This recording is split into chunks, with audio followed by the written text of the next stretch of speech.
Hello, everybody. So let's take a little break today with a two mover that isn't too hard, but still, you need to be clever to find the solution here.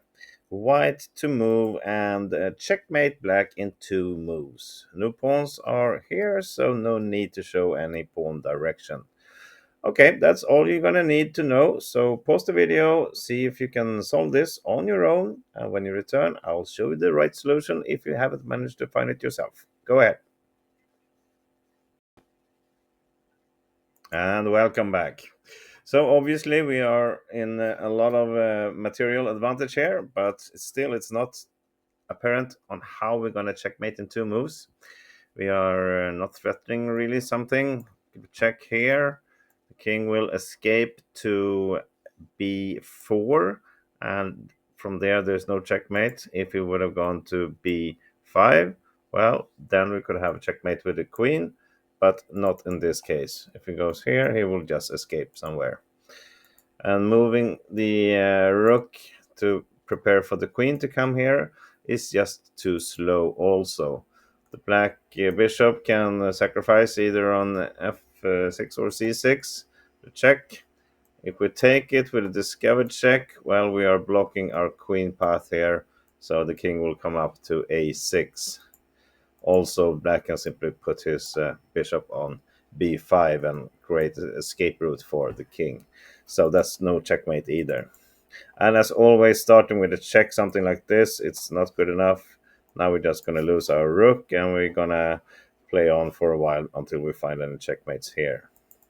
So the key to solving this is, of course, that if we move our king, there will be a discovered check. Something about that. But the king cannot come down, and it can only come up to e6 if we want to do the discovered check right now. But this, of course, blocks the path again for the queen, so we're just going to lose our rook here. Not good enough.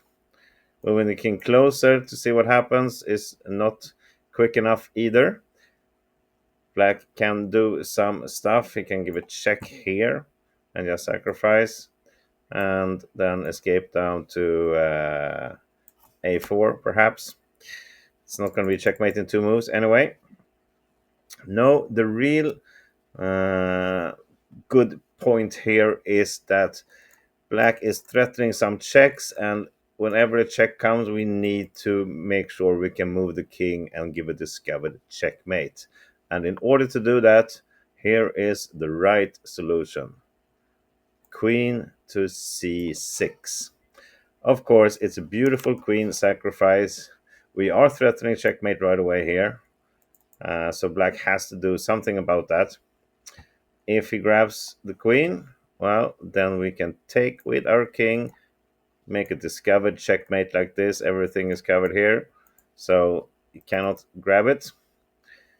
And the same goes if the check comes on e6. We will still just take it with the king. This is still a discovered check with a checkmate. If the rook is being sacrificed here, we will simply just grab it with the same idea. Check here with the mate. It's good that we had the queen on c6 because we're also covering this diagonal now.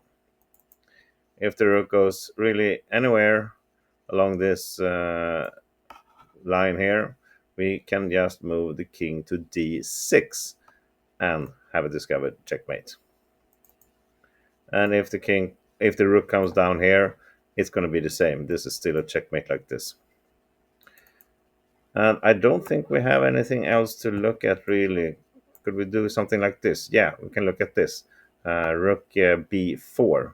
Then he blocks his path for the king, so he cannot come here, which means we can play rook a6 with a checkmate. So let's just look at this also. The rook to c4. Here we simply grab it with our king, and this is a checkmate. I think I covered all the different moves here. Correct move to start with, queen to c6. Beautiful little puzzle. I hope you enjoyed it. Be prepared for tomorrow. It will be a lot harder then. See you then. Bye bye.